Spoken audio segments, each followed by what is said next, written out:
Hello everyone, welcome to my YouTube channel NCERT Gurukul 2020 में आप सबका स्वागत है। 8th क्लास का थर्ड चैप्टर है synthetic fibre and plastic. Synthetic fibres हम कर चुके हैं, आज हम देखेंगे प्लास्टिक। अगर आपने इससे पहले वाले वीडियोस नहीं देखे हैं तो आई बटन पे आपको उसका लिंक मिल जाएगा, आप जाके देख सकते हैं, और जो डिस्क्रिप्शन बॉक्स है उसमें भी आपको उसका लिंक मिल जाएगा। तो स्टार्ट करते हैं आज का video. Plastic. You must be familiar with many plastics article used every day. आप बहुत सारे ऐसे प्लास्टिक के बारे में जानते हो जिनको हम डेली यूज़ करते हैं। Make a list of such item and there uses. और ऐसे कुछ आइटम की लिस्ट आप बना सकते हो और उनके यूजेस भी आप लिख सकते हो। ठीक है, जैसे चेयर है, बकेट है, ग्लास है, टॉयज़ हैं प्लास्टिक के। ठीक है। Plastic is also a polymer like the synthetic fibre. जो सिंथेटिक फाइबर होते हैं उनके जैसे ही प्लास्टिक भी क्या होता है, बहुत सारे पॉलीमर से मिलकर, छोटे छोटे यूनिट से मिलकर बना हुआ एक पॉलीमर है। All plastic do not have the same type of arrangement of units. जितने भी प्लास्टिक होते हैं सभी का जो अरेंजमेंट होता है यूनिट्स का वो एक जैसा नहीं होता है। In some its is linear where's in other it is a cross linked. कुछ जो लिंक होते हैं वो कैसे होते हैं, लीनियर होते हैं, मतलब सीधी लाइन में होते हैं, और कुछ का क्या होता है, क्रॉस लिंक होता है। जैसे यहाँ पर आप लोगों के लिए एक डायग्राम दिया हुआ है, इससे आपको अच्छे से समझ में आएगा। ये रहा। तो ये जो है ये तो दिखा रखा है क्या, लीनियर, और ये है क्रॉस लिंक। ठीक है। एक क्रॉस लिंक में मतलब एक यूनिट से 4 यूनिट जुड़ी हुई होती है। देखिए 1 2 एंड 3 4। ठीक है, ये 4 सब यूनिट इससे जुड़ी हुई होती हैं। नेक्स्ट है whereas in other it is cross linked. Plastic articles are available in all possible shape and size as you can see in figure 3.7। जो प्लास्टिक होते हैं, प्लास्टिक के जो आर्टिकल्स होते हैं वो हमें हर शेप में और हर साइज़ में आसानी से मिल जाते हैं। Have you ever wondered how this is possible. ये कैसे संभव हो सकता है। The fact is that plastic is easily mouldable, can be shaped in any form. Plastic can be recycled, reused, colored, melted, rolled into sheet and made into wires। यानी plastic को आप melt करके, पिघला करके उसको किसी भी शेप में ढाल सकते हो। जो प्लास्टिक है उसका आप दोबारा यूज़ कर सकते हो, रिसाइकल कर सकते हो उसको, और उसका डिफरेंट डिफरेंट उसको कलर में आप डाई भी कर सकते हो। नेक्स्ट देखते हैं, that is why it find such a variety of uses. और इसलिए इसकी बहुत सारी वेराइटीज़ मिलती हैं। Polythene. Polyethene is an example of a plastic. जो पॉलीथीन है वो क्या है, पॉली प्लस एथेन से मिलकर बनता है, और ये प्लास्टिक का एक एग्जाम्पल है। It is used for making commonly used polythene bags. जो हमारी पॉलीथीन बैग्स होती हैं उनको बनाने में इसका यूज़ किया जाता है। Now try to bend a piece of plastic yourself. Can you all the plastic article be bend easily. आप अगर किसी प्लास्टिक के आर्टिकल को बेंड करने की कोशिश करते हो तो वो आसानी से मुड़ जाता है। बट कुछ ऐसे प्लास्टिक होते हैं जिनको हमें बेंड करने के लिए बहुत ज़्यादा ताकत लगानी पड़ती है, और कुछ ऐसे होते हैं जो कितनी भी ताकत लगा लो वो बेंड नहीं होते हैं। You will observe that some plastic article can bend easily while some brick when force to bend. अगर कुछ को आप ज़बरदस्ती बेंड करने की कोशिश करते हो तो वो टूट जाते हैं। When we add hot water to plastic bottle. जब आप प्लास्टिक की बॉटल में गर्म पानी डालते हो तो वो क्या हो जाती है, पिचक जाती है, डिफॉर्म हो जाती है। Such plastic which get deformed easily on heating and can be bent easily are known as thermoplastic. ऐसे प्लास्टिक जिनको आप हीट देते हो और वो आसानी से क्या हो जाते हैं, बैंड हो जाते हैं, तो ऐसे प्लास्टिक को हम क्या बोलते हैं, थर्मोप्लास्टिक। पॉलीथीन और पीवीसी इसका एग्जाम्पल है। ठीक है, ये थर्मोप्लास्टिक है। These are used for manufacturing toys. खिलौने बनाने में, जो हमारी कंघी होती है उसको बनाने में, और डिफरेंट डिफरेंट टाइप के जो कंटेनर्स हम लोग किचन में यूज़ करते हैं उनको बनाने में इसका यूज़ किया जाता है। इसके बाद On the other hand, there are some plastics which when molded once can not be softened by heating. अगर एक बार आप किसी चीज़ में ढाल दिया एक प्लास्टिक को और उसके बाद आप उसको कितनी बार भी गर्म करोगे तो भी वो क्या नहीं होगा, मेल्ट नहीं होगा, सॉफ्ट नहीं होगा, और ऐसे प्लास्टिक को हम बोलते हैं थर्मोसेटिंग प्लास्टिक। ठीक है। Two example of thermosetting plastic are bakelite और मेलामाइन। जो बेकेलाइट और मेलामाइन है वो दो थर्मोसेटिंग प्लास्टिक के एग्जाम्पल हैं। ठीक है। Bakelite is a poor conductor of heat and electricity. जो बेकेलाइट होता है वो, बेकेलाइट जो थर्मोसेटिंग प्लास्टिक है वो हीट और इलेक्ट्रिसिटी का क्या है, पुअर कंडक्टर है। इसलिए आपने देखा होगा कि घरों में जो यूटेंसिल्स होते हैं उनके जो हैंडल बनाए जाते हैं वो थर्मोप्लास्टिक के, यानी थर्मोसेटिंग प्लास्टिक के किसके बनाए जाते हैं, बेकेलाइट के। गाइस, इससे रिलेटेड एमसीक्यूज बहुत बार कम्पिटिटिव एग्जाम में भी आता है और जो 8th क्लास की जो एग्ज़ाम्स होती हैं उनमें भी ये क्वेश्चन बहुत बार दिया जाता है। ठीक है। It is use for making electric switch handles of various utensils etcetera. यानी जो बेकेलाइट है उससे क्या क्या बनाया जाता है, जो इलेक्ट्रिक स्विच होते हैं वो बनाए जाते हैं, जो हैंडल होते हैं वेरियस यूटेंसिल्स के वो बनाए जाते हैं। और melamine is a versatile material, it is it resist fire and can tolerate heat better than other plastic.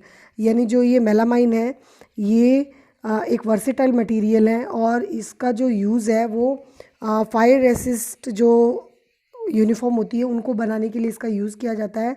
ठीक है। क्योंकि ये बहुत ज़्यादा हीट को सहन करने की भी कैपेसिटी होती है इसके अंदर। It is used for making floor tiles, और इसका यूज़ जो फ्लोर टाइल्स होती हैं उनको बनाने में भी इसका यूज़ किया जाता है। किचन वेयर होते हैं, ठीक है, और जो फैब्रिक्स होते हैं उनमें भी इनका यूज़ किया जाता है। Figure 3.8 show the various use of thermoplastic and thermosetting plastic. यानी जो नीचे डायग्राम दिया हुआ है उसमें बहुत सारे यूजेस दिए हैं थर्मोप्लास्टिक और थर्मोसेटिंग प्लास्टिक के, देख सकते हैं। जैसे ये स्विच बोर्ड है, ठीक है, ये प्लेट है, ये हमारे पास कंटेनर है, ये हैंडल है, ये ट्रे है, ये बॉक्स है, ये वायर है। तो ये बहुत सारे ऐसे आर्टिकल हैं जिनमें क्या होता है, थर्मोसेटिंग और थर्मोप्लास्टिक का यूज़ किया जाता है। नेक्स्ट टॉपिक है plastic as material of choice. जो प्लास्टिक है हमारे पास एक मटेरियल के रूप में एक अतिरिक्त विकल्प आ जाता है, चाहे वो आपका फूड आइटम स्टोर करने से रिलेटेड हो, वाटर डालना हो, मिल्क डालना हो, पिकल्स या ड्राई फूड है उसको डालना हो, तो हमें प्लास्टिक के कंटेनर दिखाई देते हैं हर तरफ। हमारे किचन में भी बहुत सारे हम प्लास्टिक के कंटेनर यूज़ करते हैं।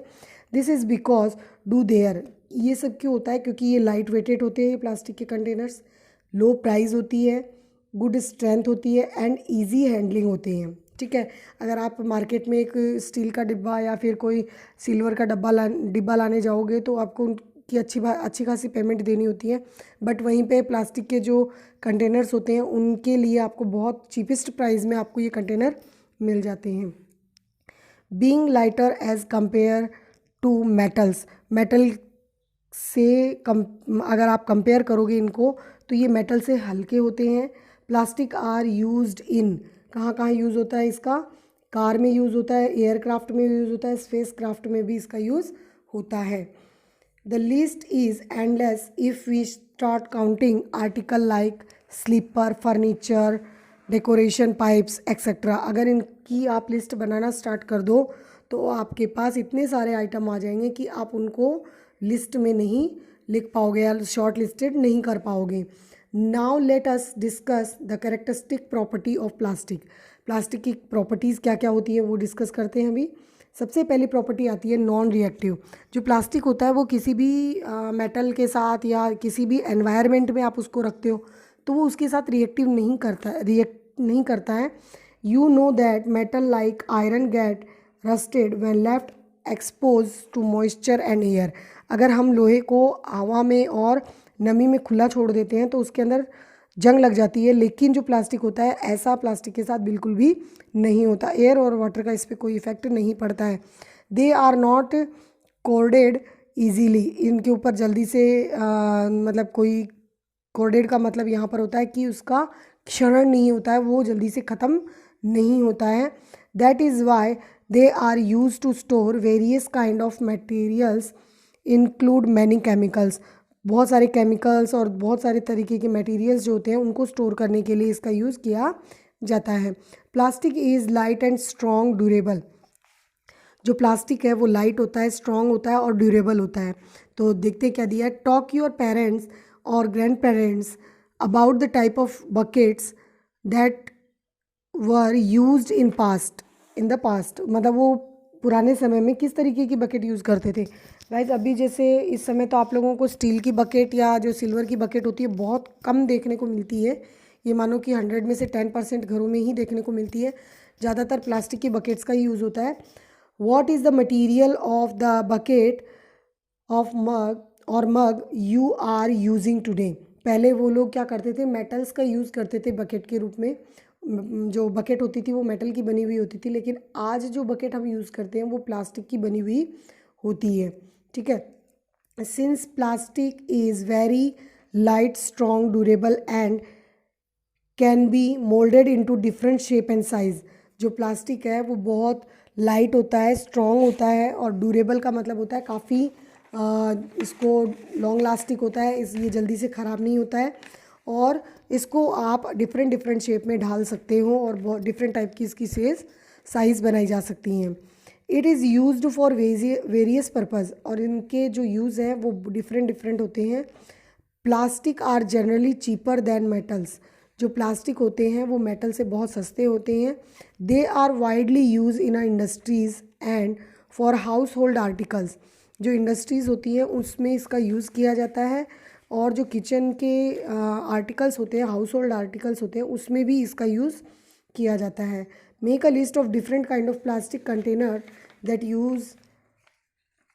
You use in daily life. हम डेली लाइफ में बहुत सारे ऐसे प्लास्टिक की चीज़ों का यूज़ करते हैं जिनके बिना शायद हमारे काम नहीं हो पाते।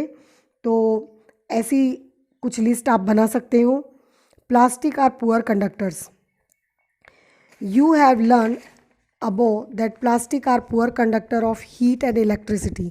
आपने ऊपर पढ़ा कि जो प्लास्टिक है वो पुअर कंडक्टर है हीट और इलेक्ट्रिसिटी का।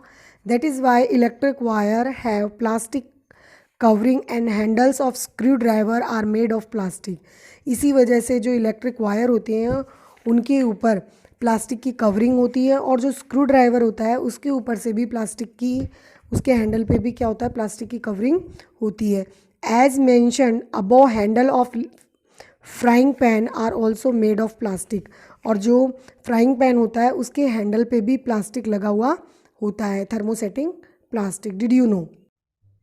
नेक्स्ट दिया है डिड यू नो में कि जो हमारी मेडिकल इंडस्ट्रीज़ है उसके अंदर बहुत सारी ऐसी चीज़ें होती हैं जिसमें प्लास्टिक का यूज़ होता है।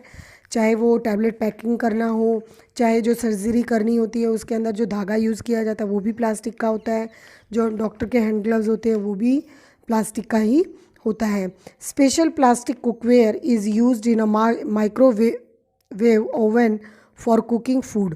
माइक्रोवेव ओवन जो होता है उसके अंदर विशेष तरीके के प्लास्टिक जो होते हैं उनका यूज़ किया जाता है।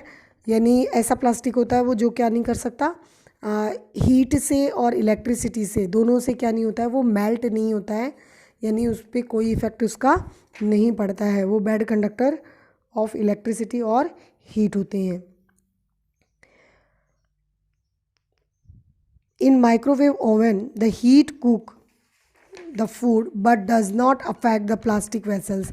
जो माइक्रोवेव ओवन होता है उसके अंदर जो फूड होता है वो बन जाता है, कुक हो जाता है, लेकिन जो प्लास्टिक रखा हुआ होता है जिसके अंदर वो फूड रखा आता है वो प्लास्टिक पे कोई इफ़ेक्ट नहीं पड़ता। यानी आपने चाहे उसको कितनी भी देर रखा, जब तक वो फूड नहीं बन के तैयार हो रहा है तब तक उस प्लास्टिक पे कोई इफ़ेक्ट नहीं पड़ेगा। जनरली हम अगर किसी भी सिंपल प्लास्टिक जो होता है हमारा थर्मोप्लास्टिक, उसको अगर आप हीट देते हो तो वो तुरंत मेल्ट होना स्टार्ट हो जाता है।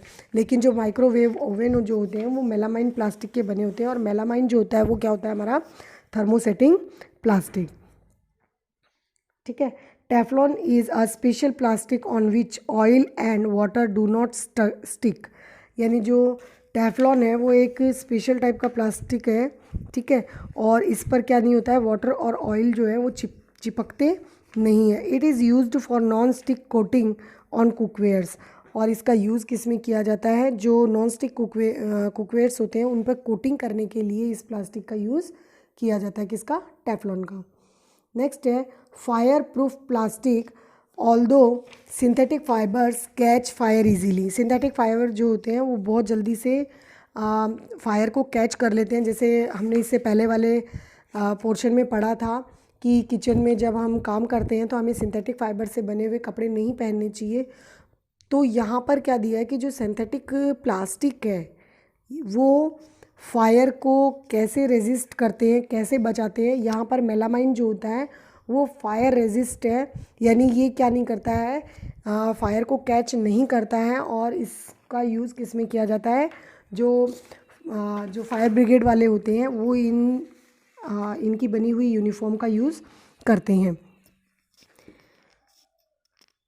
It is interesting to know that the uniform of firemen have coating a melamine plastic to make them flame resistant। यानी जो फायरमैन होते हैं वो क्या करते हैं, अपनी यूनिफॉर्म जो होती है उनकी, उसके ऊपर से इस मेलामाइन की कोटिंग होती है, जिससे क्या होता है उनके जो कपड़े होते हैं वो जल्दी से आग नहीं पकड़ते हैं। ठीक है। Plastic and environment. When we go to the market, we usually get things wrapped in plastic or packed in polythene bags।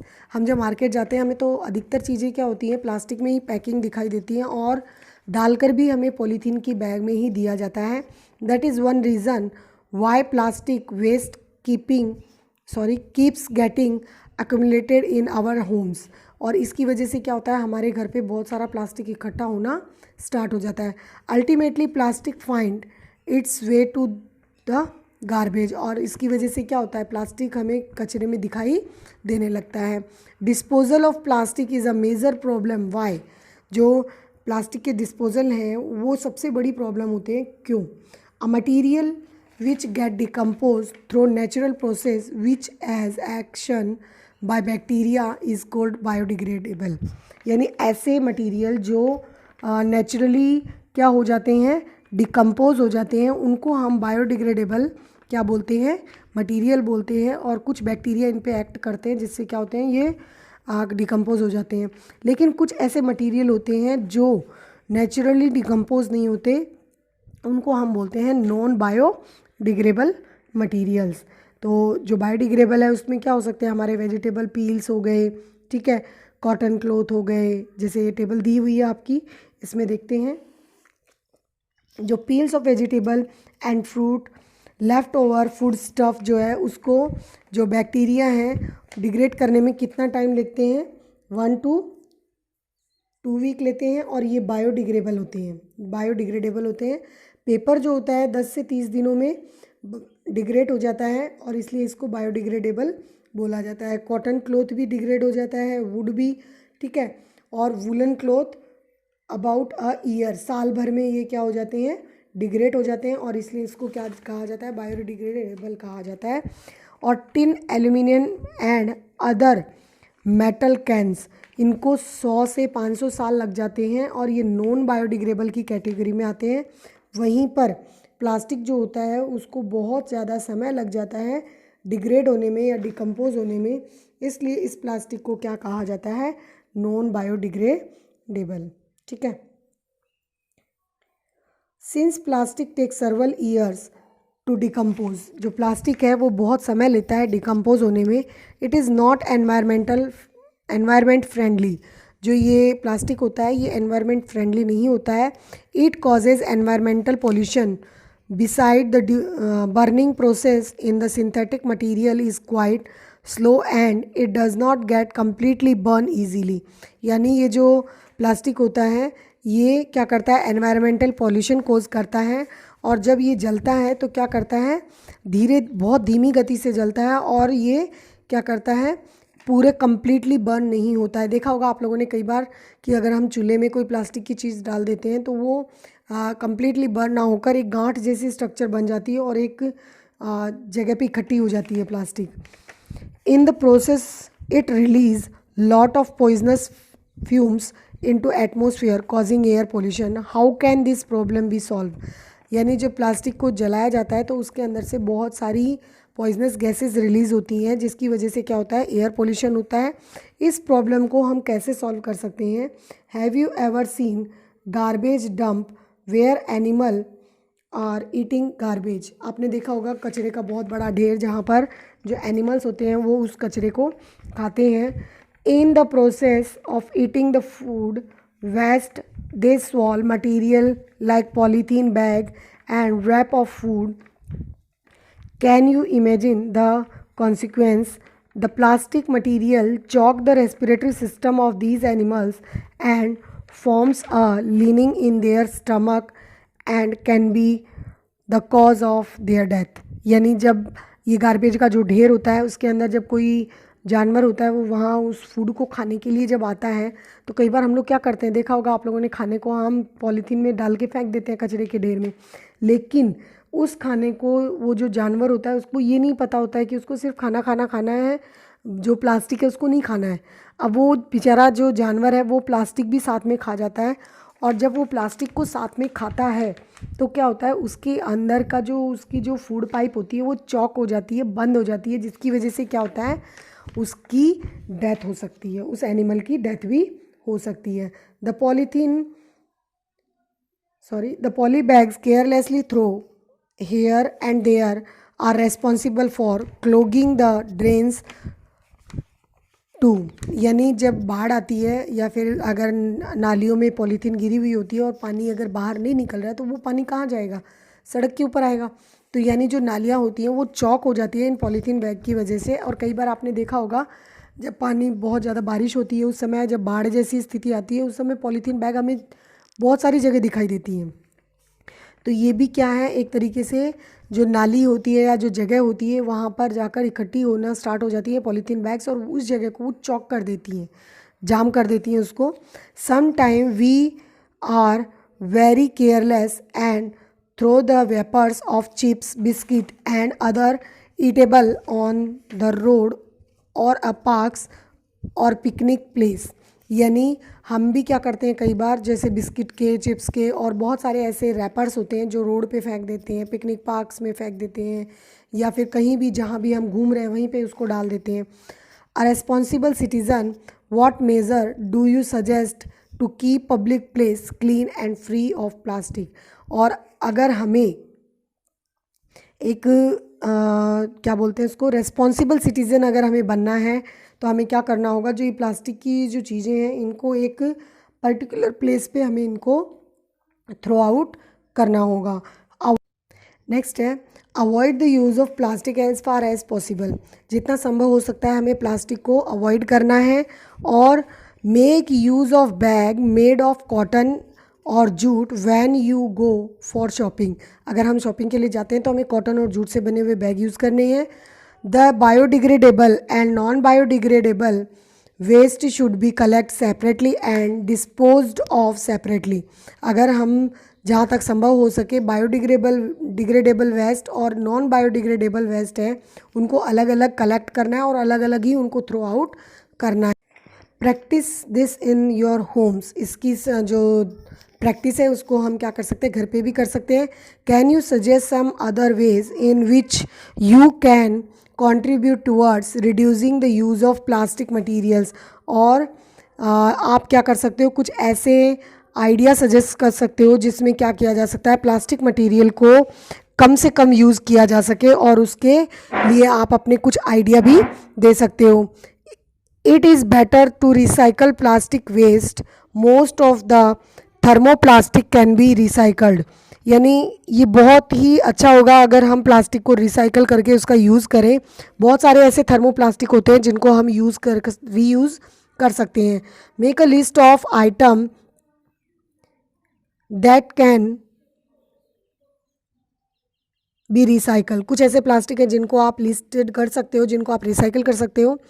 However during recycling certain coloring agent are added. This limit its uses especially for storage of food. यानी जो ये जो material होते हैं जिनको आप recycle करते हो उसके अंदर आप कुछ कलर ऐड कर सकते हो, ठीक है, और उसको आप क्या कर सकते हो, फिर फूड स्टोर करने के लिए उन बर्तनों का या उन कंटेनर का यूज़ कर सकते हो। As responsible citizen remember the 5R principle, reduce, reuse, recycle, recover and refuse. तो ये 5R प्रिंसिपल है, reduce, reuse, recycle, recover and refuse. ठीक है, इनको जो रेस्पॉन्सिबल सिटीज़न है उनको सबको इनको मानना चाहिए। Develop the habit which are environment friendly, और हमें ऐसी हैबिट अपनानी चाहिए जो एनवायरमेंट फ्रेंडली हो। Fibre wise, do not throw plastic bag in the water bodies और ऑन द रोड। हमें प्लास्टिक की जो चीज़ें होती हैं उनको पानी के अंदर नहीं डालना चाहिए और जो रोड होती है उस पर भी उसको नहीं डालना चाहिए। Take a cotton carry bag और a jute bag while going for shopping. अगर हम शॉपिंग के लिए जा रहे हैं तो हमें कॉटन बैग या जूट बैग का यूज़ करना चाहिए।